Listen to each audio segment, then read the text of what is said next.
All right, Nan, and what do we got? Howerman versus Henry Ford, Rothstein and Raschart. Here's Raschart.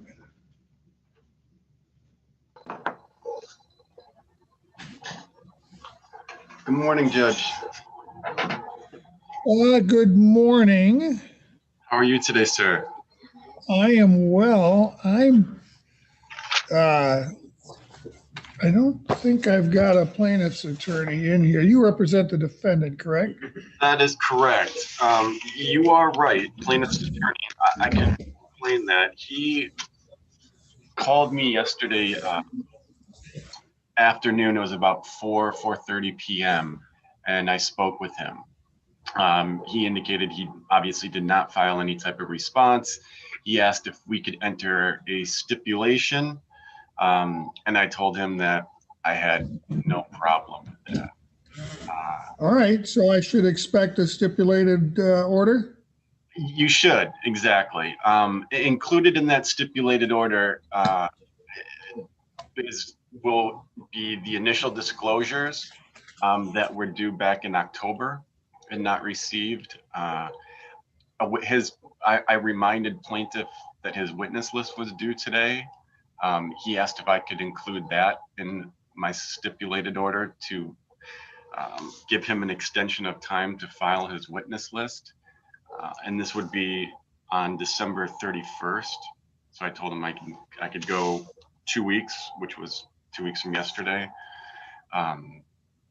If you don't get it as promised, just renotice your motion. You won't be charged another motion fee. Okay, and then just so the court is aware, there's two other things. Answers to interrogatories. He asked if I could include that in my stipulation to December 31st, as well as providing dates that the plaintiff is available for deposition that he'll send me dates by December 31st. So those four things are all going to be included in the stipulation. Okay, we'll watch for it. All right, well, I appreciate it. Thank you very much. Thank you, have a good day. I felt it would be easier just coming on with you and explaining than trying to get in touch with your clerk and adjourning the motion, so. Okay. All right, well, Shannon, you have a good day too. Shannon, just note that the motion's adjourned based on a pending stipulated order. Okay. Thank you, Your Honor. You're welcome. Have a good day. And let's see, I think.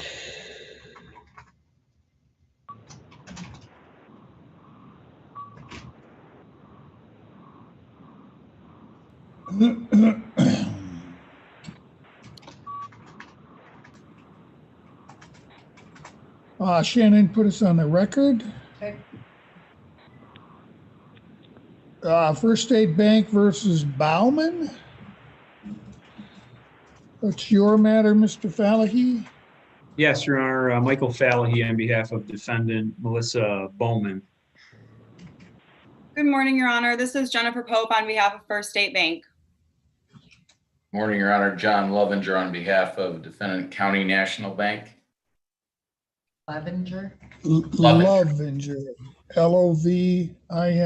Yeah. And somebody's here with telephone number ending in 3797. Who is that? Sandy Espanador. I'm supposed to have a meeting for my daughter, Leilani Forge, for the school. I think you're in the wrong meeting room, ma'am. I don't have any matter up this morning. Okay, thank you. You're welcome.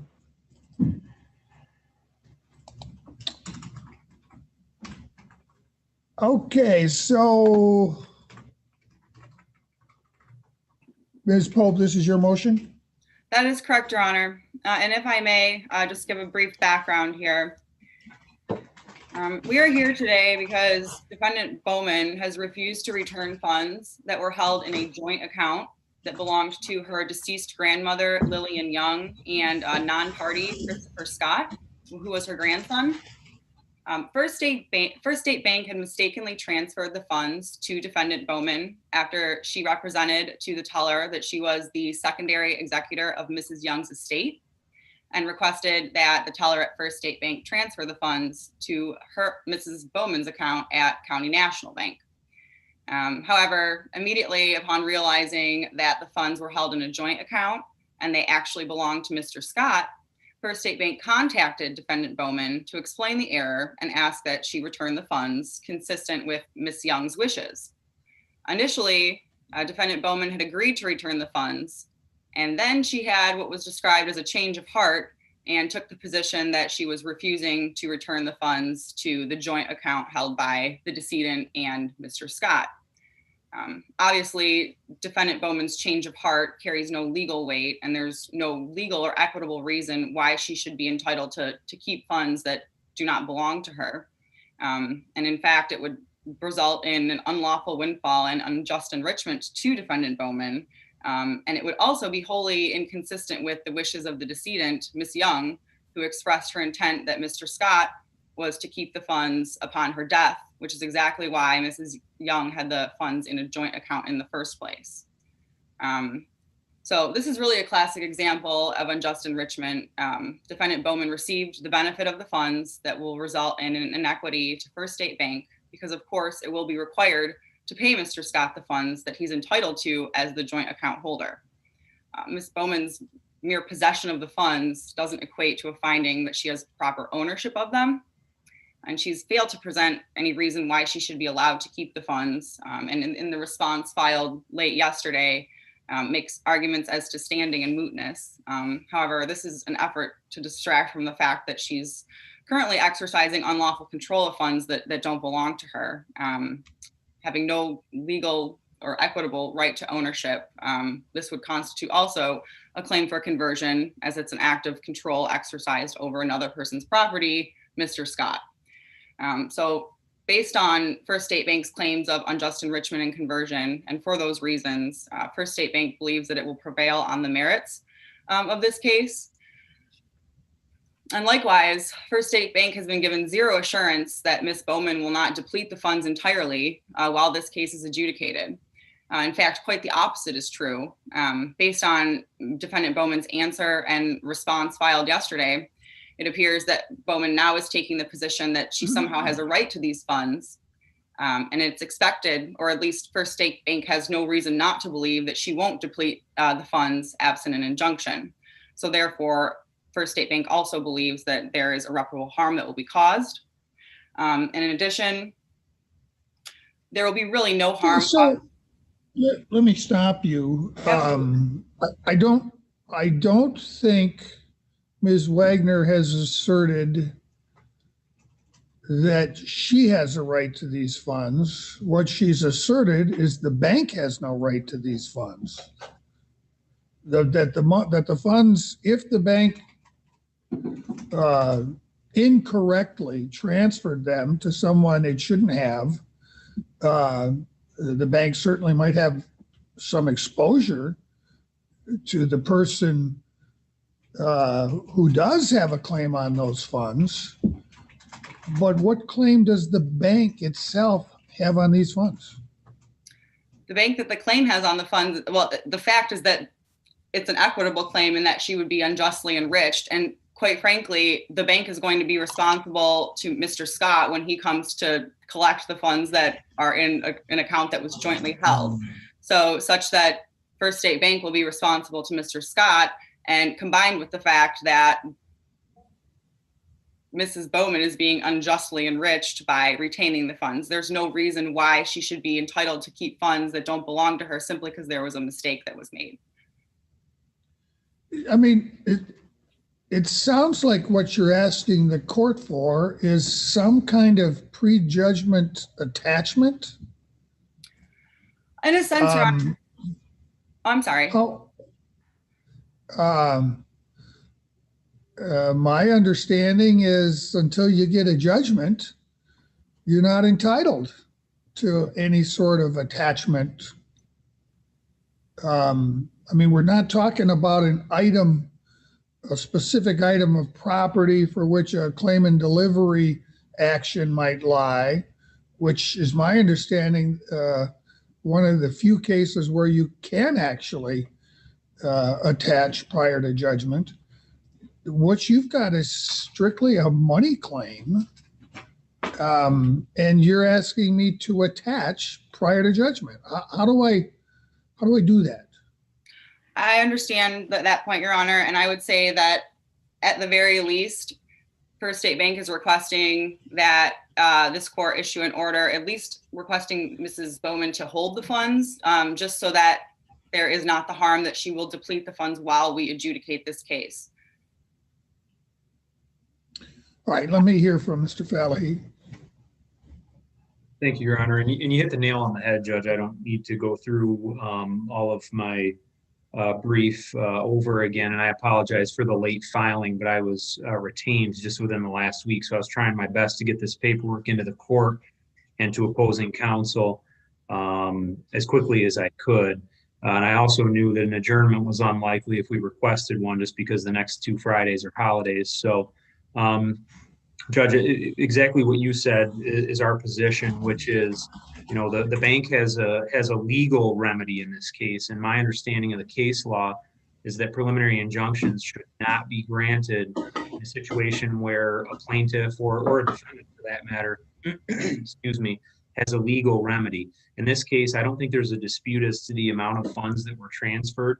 And if the plaintiff can carry its burden of proof on the at least counts 1 and 2 of its complaint, then it has the ability potentially, and again, we're not agreeing to that, but for purposes of argument today, the bank has the ability to seek a money judgment against my client if it has the ability to prove those claims. I do agree, as the court indicated, that essentially what the bank is asking the court to do today is to enter what would be an illegal prejudgment garnishment of these funds, which isn't allowed.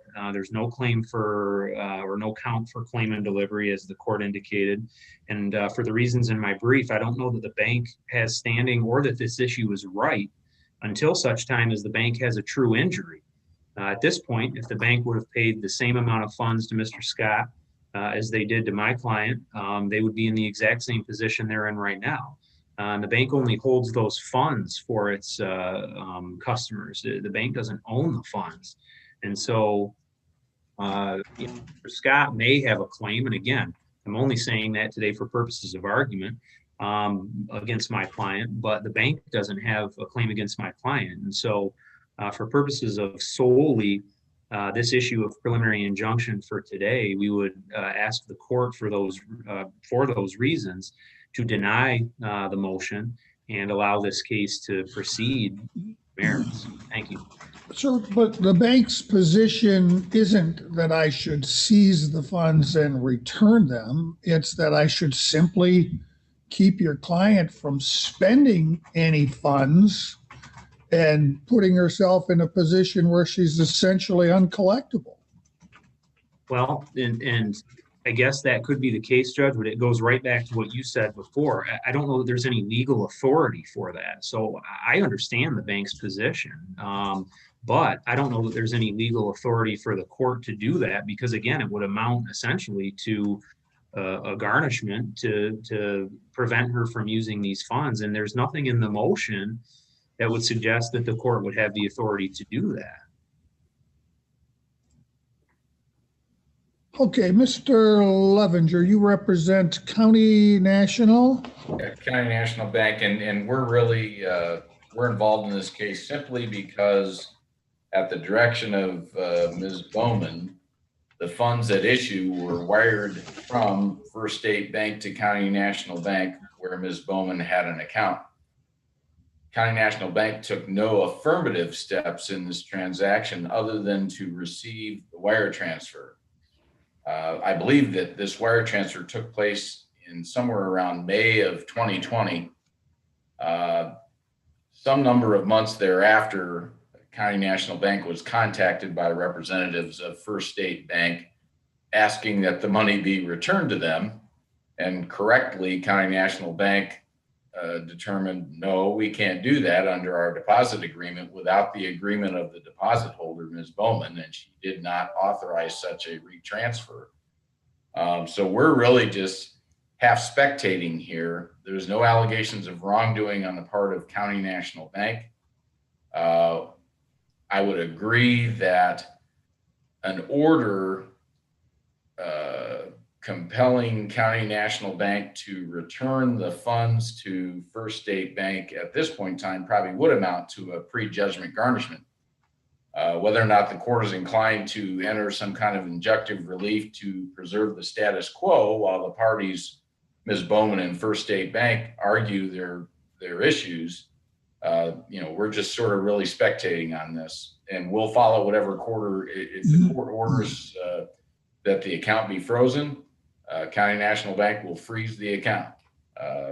We certainly, that was also another request made and denied that too, because we were in no position without Ms. Bowman's approval to freeze the account. My understanding is some of the original funds have been expended, but a majority of the funds, I don't know exactly how much, but a majority of the funds remain on deposit in Ms. Bowman's account. The other thing that occurs to me that I don't think anyone raised, but I apologize, I was out yesterday, so I didn't get a chance to look at the file until we went on the record. Isn't the estate a necessary party to this proceeding? If that question is for me, Judge, I guess my thoughts on that is I don't know. The allegations of the plaintiff, it would be, well, based on the exhibits attached to their complaint, I don't think the estate would be a party, because I think what the plaintiff has indicated is that Mr. Scott was a joint owner, and they probably would have the funds would have passed by operation of law rather than through the estate. So I don't know that the estate is a necessary party, but I can tell you that it sure seems like Mr. Scott would be a necessary party, and I think he's imprisoned right now because of drug charges. Well, let's back up a minute, because I guess I missed something here. I thought the allegation was that Ms. Bowman was able to access these funds, able to convince, I'm assuming, a very inexperienced teller to transfer funds to her based on the representation that she was the executor of an estate. She is, Judge. Oh, sorry, go ahead. But if these funds were in a joint account between the deceased and her son who's in prison, that money is his. It wouldn't go through an estate. And that's what needs to be determined, Judge. My client had retained counsel in Ohio to deal with the estate issues. And I believe that's the attorney who the plaintiff was dealing with as it related to some of the negotiations back and forth. It was not me. So I'm not familiar with Ohio law. This probate matter would actually be need to be filed in Ohio. My understanding is that Mr. Grimes, David Grimes, was the attorney.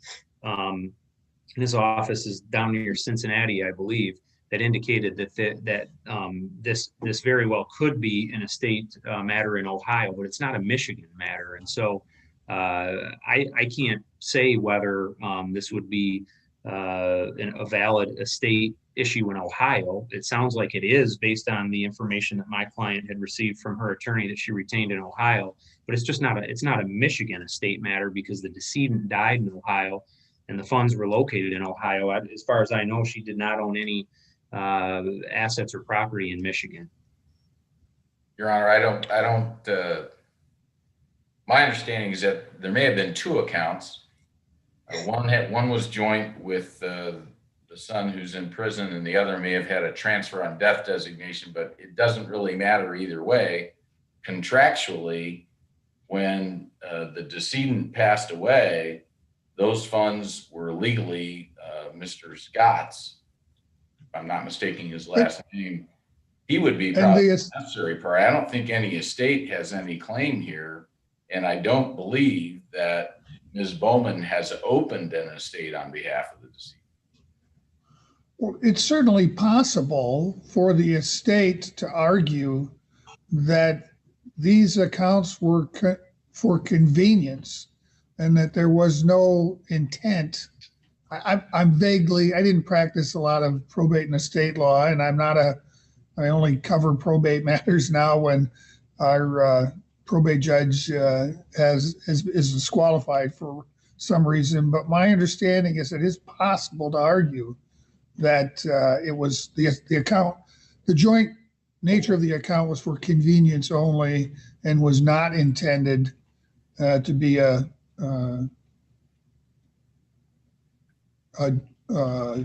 true joint account, a true gift upon death, if you will. But in any event, clearly, the joint owner of the accounts is a necessary party to this proceeding. Although at this point, I'm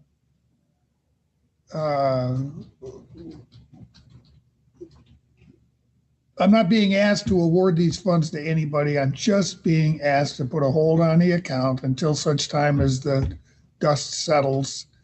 It certainly would appear to me that Ms. Is it Bowman or Wagner? It's Bowman. All right, I see two names on one of the pleadings. If she further dissipates these funds, there may be nothing left other than the bank's shelling out for its teller's mistake. That's correct, Your Honor. And we are simply asking, we're not asking for this court to compel Defendant Bowman to return the funds, no garnishment, simply for an order requesting that she hold the funds until we can adjudicate these claims. One of the factors to consider in a preliminary injunction is the harms to each party. Here, there will be no harm done if these funds are just temporarily held until such time that we can determine who they properly belong to. All right, thank you. I'm going to grant the limited relief of ordering that these funds, that the account be frozen, the account into which these funds were transferred be frozen until further order of the court. Ms. Pope, you'll prepare that order? Absolutely, Your Honor. Thank you very much. Thank you all. Have a good day. Thank you, Your Honor. Have a good day. Your Honor, you too.